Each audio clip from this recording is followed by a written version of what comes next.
ನಮಗೆ ಇವತ್ತು ನಮ್ಮ ದಿವಂಗತ ದೇವರಾಜ ಅರಸರವರು ನಮ್ಮ ನಾಡು ಕಂಡಂತ ಮಹಾನ್ ಚೇತನ. ಬಹುಶಃ ಹುಣಸೂರ್ ತಾಲೂಕಿನಿಂದ ಅವರು ವಿಧಾನಸಭೆಗೆ ಆಯ್ಕೆ ಆಗಿದ್ರು. ಅದೇ ಕ್ಷೇತ್ರದಿಂದ ನಾನು ಸಹ ಆಯ್ಕೆ ಆಗಿದ್ದೀನಿ ಅಂತಕ್ಕಂಥದ್ದೇ ನನಗೆ ಒಂದು ದೊಡ್ಡ ಹೆಮ್ಮೆ ತರ್ತಕ್ಕಂಥ ವಿಚಾರ. ಬಹುಶಃ ಅವರ ಹಲವಾರು ವಿಚಾರಧಾರೆಗಳನ್ನ ನಾವು ಅಳವಡಿಸ್ಕೊಳ್ಬೇಕು. ನಮ್ಮ ಜನರ ಸೇವೆಯನ್ನ ಯಾವ ರೀತಿ ಮಾಡ್ಬೇಕು ಅಂತಕ್ಕಂಥದ್ನ ಇಡೀ ರಾಜ್ಯಕ್ಕೆ ಮಾದರಿಯಾಗಿ ಮಾಡಿ ತೋರಿಸಿರ್ತಕ್ಕಂಥವ್ರು. ಅವ್ರು ಬರೀ ಹೇಳಿಕೆಗಳನ್ನ ಕೊಡ್ತಕ್ಕಂಥವ್ರಲ್ಲ, ಮಾಡಿ ತೋರಿಸಿರ್ತಕ್ಕಂಥವ್ರು. ಅವ್ರ ಬಗ್ಗೆ ಅಗಾಧವಾದಂತ ಗೌರವ, ಅವರ ಆಶೀರ್ವಾದವನ್ನ ಪಡಿಬೇಕು ಅನ್ನತಕ್ಕಂಥ ವಿಶ್ವಾಸದಿಂದ ನಾವೆಲ್ಲರೂ ಸಹ ಬರ್ತಾ ಇರ್ತೀವಿ, ಎಲ್ಲ ಚುನಾವಣೆಗೂ ಬರ್ತಾ ಇರ್ತೀವಿ. ಬಹುಶಃ ಇವತ್ತು ನಮ್ಗೆಲ್ಲ ಗೊತ್ತಿದೆ, ಇದೊಂದು ಪುಣ್ಯ ಕ್ಷೇತ್ರ. ಬಹುಶಃ ಬಂದ ತಕ್ಷಣ ನಮ್ಗೆ ಆಶೀರ್ವಾದ ದೊರಕುತ್ತೆ ಅಂತಕ್ಕಂಥದ್ದಲ್ಲ. ನಾವು ಭಕ್ತಿಪೂರ್ವಕವಾಗಿ ನಮಗೂ ಸಹ ನಿಮ್ಮ ರೀತಿಯಲ್ಲಿ ಶಕ್ತಿಯನ್ನ ಕೊಡಿ, ಯೋಚನೆ ಮಾಡ್ತಕ್ಕಂಥ ಆಲೋಚನೆಗಳನ್ನ ಕೊಡಿ ಅಂತಕ್ಕಂಥದ್ದನ್ನ ಕೇಳ್ಕೊಳ್ಳಿಕ್ಕೆ ನಾವೆಲ್ಲರೂ ಸಹ ಇಲ್ಲಿಗೆ ಬರ್ತೀವಿ. ಅದೇ ರೀತಿಯಲ್ಲಿ ಇವತ್ತು ನಮ್ಮ ಯದುವೀರ ಮಹಾರಾಜರು ಸಹ ಇಲ್ಲಿಗೆ ಬಂದಿದ್ದಾರೆ.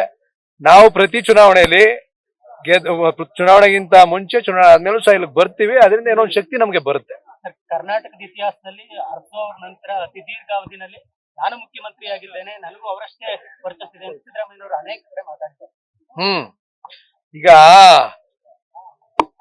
ದೇವರಾಜ ಅರಸರವ್ರನ್ನ ಹೋಲಿಸ್ಕೊಳ್ತಕ್ಕಂಥದ್ದು ಎಲ್ಲೂ ಸಹ ಸೂಕ್ತ ಅಲ್ಲ. ಅವ್ರು ಕೊಟ್ಟಿರ್ತಕ್ಕಂಥ ಕಾಯ್ದೆಗಳು, ಅವ್ರು ಮಾಡಿರ್ತಕ್ಕಂಥ ಕೆಲಸ ಕಾರ್ಯಗಳು, ಅವರು ಎಲ್ಲರನ್ನೂ ಸಹ ಯಾವುದೇ ಭೇದ ಭಾವಗಳಿಲ್ಲದೆ ಕಾಣ್ತಿರ್ತಕ್ಕಂಥ ವಿಶ್ವಾಸ ಬಹುಶಃ ಎಲ್ಲೊಂದ್ ಕಡೆ ಕೊರತೆ ಇದೆ. ನನ್ನನ್ನ ನಾನು ಯಾರಿಗಾದ್ರೂ ಹೋಲ್ಸ್ಕೊಳ್ಬೇಕು ಅಂದ್ರೆ ಬಹುಶಃ ನಾನು ಹಲವಾರು ಬಾರಿ ಯೋಚನೆ ಮಾಡ್ಬೇಕು. ಆದ್ರಿಂದ ಅದನ್ನ ಅವರೇ ಯೋಚನೆ ಮಾಡ್ಬೇಕು. ವ್ಯಕ್ತಿತ್ವ ಇಲ್ಲ ಅಂತ ನಾನು ಅದನ್ನ ಚರ್ಚೆ ಮಾಡಕ್ ಹೋಗಲ್ಲ. ತೀರ್ಮಾನವನ್ನ ನಾನ್ ಯಾಕೆ ವ್ಯಕ್ತಿತ್ವ ತೀರ್ಮಾನ ಮಾಡ್ಲಿ? ನಮ್ಮ ವ್ಯಕ್ತಿತ್ವವನ್ನ ತೀರ್ಮಾನ ಮಾಡ್ತಕ್ಕಂಥವ್ರು ಜನ. ಇವತ್ತು ಜನ ತೀರ್ಮಾನ ಮಾಡ್ತಾರೆ ಅದನ್ನ, ಯಾರ ವ್ಯಕ್ತಿತ್ವ ಏನು ಅಂತ.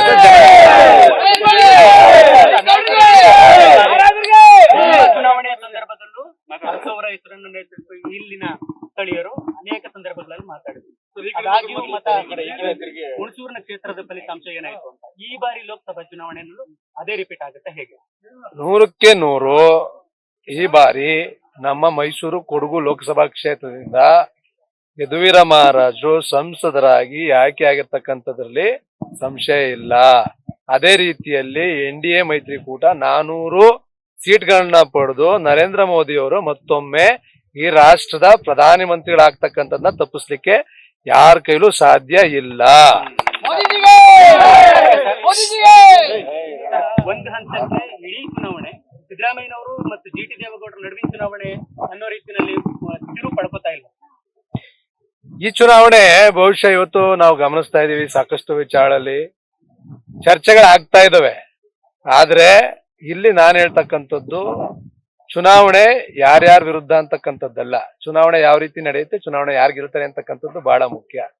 ಇವತ್ತು GT ದೇವೇಗೌಡರು ಇರ್ಬೋದು, ನಮ್ಮ ಪಕ್ಷದ ಎಲ್ಲಾ ಮುಖಂಡರುಗಳು, HD ದೇವೇಗೌಡರ ಅಪ್ಪಾಜಿಯವರು ಇರ್ಬೋದು, ಕುಮಾರಣ್ಣ ಅವ್ರು ಇರ್ಬೋದು, ನಮ್ಮಂತ ಸಾವಿರಾರು ಜನ, ಲಕ್ಷಾಂತರ ಜನ JDS ಕಾರ್ಯಕರ್ತರು ಈ ಬಾರಿ ನರೇಂದ್ರ ಮೋದಿಜಿ ಅವ್ರನ್ನ ಈ ರಾಷ್ಟ್ರದ ಪ್ರಧಾನಮಂತ್ರಿಯನ್ನಾಗಿ ನೋಡ್ಲಿಕ್ಕೆ ನಾವೆಲ್ಲರೂ ಸಹ ಬಯಸ್ತಾ ಇದ್ದೀವಿ. ಅದೇ ರೀತಿಯಲ್ಲಿ ನಮ್ಮ ಮೈಸೂರು ಕೊಡಗು ಲೋಕಸಭಾ ಕ್ಷೇತ್ರ ವಿಶಿಷ್ಟವಾದಂತ ಕ್ಷೇತ್ರ.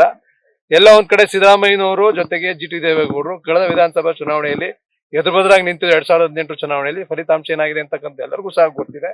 ಅದೇ ರೀತಿಯಲ್ಲಿ ಈ ಬಾರಿನೂ ಸಹ ಮೈಸೂರು ಕೊಡಗು ಲೋಕಸಭಾ ಕ್ಷೇತ್ರದ ಒಂದು ಫಲಿತಾಂಶ ಇರುತ್ತೆ. ಸರ್, ಅದೇ ಜಿದ್ದಿ ಕಾರಣ ಆಗ್ತಿದ್ಯಾ ಅಂತ ಕಾರಣ ಸಿದ್ದರಾಮಯ್ಯ ಅವರು ಹೇಳಿದ್ರು, ಸಂಬಂಧಪಟ್ಟಂಗೆ GT ದೇವೇಗೌಡರು ಕೂಡ ಮುಂದಾಗಿದೆ. ಇದೇನ್ ಪ್ರತಿಷ್ಠೆ ಆಗ್ತಾ ಇದ್ದೀರಾ ಅಂತ? ಬಹುಶಃ ಇವತ್ತು ಚಾಮುಂಡೇಶ್ವರಿ ವಿಧಾನಸಭಾ ಕ್ಷೇತ್ರದ ಬಗ್ಗೆ ಚರ್ಚೆಯನ್ನ ಮಾಡಿದ್ರು.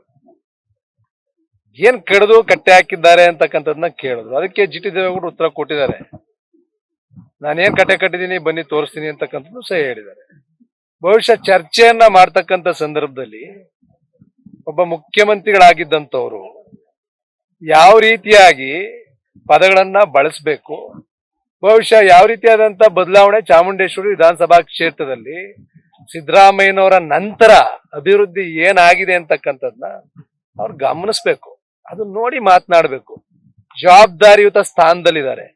ಬಹುಶಃ ಜವಾಬ್ದಾರಿಯುತ ಸ್ಥಾನದಲ್ಲಿ ಇರ್ತಕ್ಕಂಥವ್ರು ಯಾರೇ ಆಗಿರ್ಬೋದು, ಆ ಸ್ಥಾನಕ್ಕೆ ಗೌರವ ರೀತಿಯಲ್ಲಿ ಮಾತನಾಡ್ಬೇಕು ಅಂತಕ್ಕಂಥದ್ದು ನನ್ನ ಭಾವನೆ.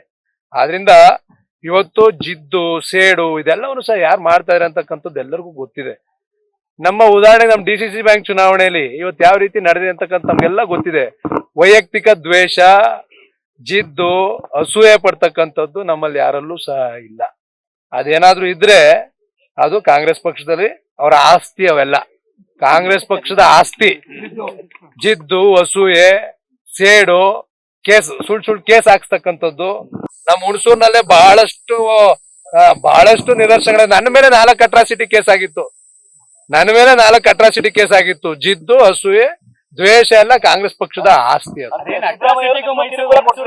ಸಂಬಂಧ ಹೋಗ್ಲೇ ಇಲ್ಲ ಅಂತ ಅನ್ಸುತ್ತೆ. ಅಲ್ಲ, ಹೋಗಿದೆ ಹೊಟ್ಟೋಯ್ತದು. ಈಗ ಹುಣಸೂರು ಅಟ್ರಾಸಿಟಿ ಹಾಕ್ಸಿದ್ ನನ್ನ ಮೇಲೆ, ಸುಳ್ಳು ಕೇಸ್ ಹಾಕ್ಸಿದ್ ನನ್ನ ಮೇಲೆ. ಈಗ ನಾನೇನಾದ್ರೂ ವಿರುದ್ಧವಾಗಿ ಏನ್ ದ್ವೇಷ ಮಾಡ್ಲಿಲ್ಲ, ಜಿತ್ ಸಾಧಿಸಿಲ್ಲ, ಅಸೂಯೆ ನಾನು ಪಟ್ಟಿಲ್ಲ. ನಾನು ಈ ಕ್ಷೇತ್ರ ಶಾಸಕನಾಗಿದ್ದೀನಿ. ಎಲ್ಲರನ್ನೂ ವಿಶ್ವಾಸಕ್ಕೆ ಸಮಾನವಾಗಿ ತಗೊಂಡು ಹೋಗ್ತಕ್ಕಂಥ ಕೆಲಸ ನಾ ಮಾಡ್ತಾ ಇದ್ದೀನಿ. ಈಗ ಕಿರುಕುಳ ಕೊಟ್ಟಾಗಿದೆ ಮುಂಚೆ, ಈಗಲೂ ಸಹ ಇವತ್ತು DCC ಬ್ಯಾಂಕ್ ವಿಚಾರದಲ್ಲಿ ಚುನಾವಣೆ ಮಾಡಬಾರ್ದು. ಇವತ್ತು ಪ್ರಜಾಪ್ರಭುತ್ವ, ಇವತ್ತು ಚುನಾವಣೆ ನಡೆಯುತ್ತೆ, ಗೆಲ್ತಕ್ಕಂಥದ್ದು. DCC ಬ್ಯಾಂಕ್ ನಲ್ಲಿ ಯಾವ ರೀತಿಯಾದಂತ ಅಭಿವೃದ್ಧಿ ಆಗಿತ್ತು, ಯಾರ್ಯಾರು ಕಳ್ಳಕ್ ಹಾಕಿದಾರಲ್ಲ, ಯಾರ್ಯಾರು ದುಡ್ಡು ಹೊಡೆದಿದ್ದಾರೆ ನಮ್ಮ ಬ್ಯಾಂಕ್ ನಲ್ಲಿ, ದುಡ್ಡು ಯಾರು ಹೊಡೆದವ್ರೆ ಅವ್ರನ್ನೇ ತಗೊಂಡೋಗಿ ಆಯಾ ಕಟ್ಟಿನ ಸ್ಥಳಗಳಿಗೆ ನೇಮಕವನ್ನ ಮಾಡ್ತಾ ಇದ್ದಾರೆ. ಯಾರು ಮಾಡ್ತಾ ಇದ್ದಾರೆ? ಇದೇ ಮುಖ್ಯಮಂತ್ರಿಗಳು ನೇಮಿಸಿರ್ತಕ್ಕಂಥ ಆಡಳಿತಾಧಿಕಾರಿಗಳು ಅದೇ ಭ್ರಷ್ಟಾಧಿಕಾರಿಗಳನ್ನ ಅದೇ ಸ್ಥಾನಗಳಿಗೆ ಕೂರಿಸಿದ್ದಾರೆ. ಆದ್ರಿಂದ ಇದು ಅರ್ಥ ಏನ್ ಕೊಡುತ್ತೆ? ಕೇವಲ ನನ್ನನ್ನ ಗುರಿಯಾಗಿಟ್ಕೊಂಡು ಕಿರುಕುಳ ಕೊಡ್ತಕ್ಕಂಥದ್ದಲ್ಲ. ನಾನು ಆಗ್ಲೇ ಹೇಳ್ದೆ, ನಮ್ಮ ವಿರುದ್ಧ, ನಮ್ಮ DCC ಬ್ಯಾಂಕಿನ ವಿರುದ್ಧ CBI ತನಿಖೆ ಮಾಡಿ, ನಾವು ಸ್ವಾಗತವನ್ನ ಮಾಡ್ತೀವಿ. ಆದರೆ ನಮ್ಮ ಬ್ಯಾಂಕ್ ನಲ್ಲಿ ಕಿಂಚಿತ್ತು ನಮ್ಮ ಕಾಲದಲ್ಲಿ ಹಗರಣಗಳಾಗಿಲ್ಲ. ನಿಮ್ಮ ಕಾಲದಲ್ಲಿ ಏನ್ ಹಗರಣಗಳಾಗಿತ್ತು ಅವ್ರಿಗೆ ದಯಮಾಡಿ ಸಹಕಾರ ಕೊಡೋದನ್ನ ನಿಲ್ಸಿ ಅಂತಕ್ಕಂಥ ಮನವಿಯನ್ನು ನನ್ನ ಸಂದರ್ಭದಲ್ಲಿ ಮಾಡ್ತೀನಿ. ಈಗ ಆಡಳಿತಾಧಿಕಾರಿಗಳ ನೇಮಕ ಕೂಡ ಹಗರಣ. ನೇಮಕ, ಅವರ ನೇಮಕಾತಿ ಎಲ್ಲ ಹಗರಣದಲ್ಲಿ ಯಾರು ಭಾಗಿಯಾಗಿದ್ದಾರೆ ಅವ್ರನ್ನೇ ಇವತ್ತು ನೇಮಕಾತಿ ಮಾಡಿದರೆ ಆಯಾ ಸ್ಥಳಗಳಿಗೆ ಅಂತಕ್ಕಂಥ ವಿಚಾರ.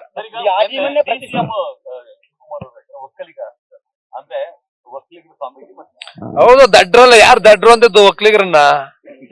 ಒಕ್ಕಲಿಗರು ಯಾವತ್ತೂ ದಡ್ರಲ್ಲ. ಇವತ್ತು ಅವರು ಸರಿಯಾದ ಸಮಯದಲ್ಲಿ ಸೂಕ್ತವಾದಂತ ತೀರ್ಮಾನವನ್ನ ತೆಗೆದುಕೊಳ್ತಾರೆ. ಬಹುಶಃ ಇವತ್ತು ಮುಂದಿನ ದಿನಗಳಲ್ಲಿ ಒಕ್ಕಲಿಗರು ಯಾಕೆ ದಡ್ರಲ್ಲ ಅಂತಕ್ಕಂಥದ್ದನ್ನ ತೋರಿಸ್ತಾರೆ ಈ ಚುನಾವಣೆಯಲ್ಲಿ. ಅದು ಮೈಸೂರು ಕೊಡಗ ಲೋಕಸಭಾ ಕ್ಷೇತ್ರದಿಂದ ಪ್ರಾರಂಭ ಆಗುತ್ತೆ.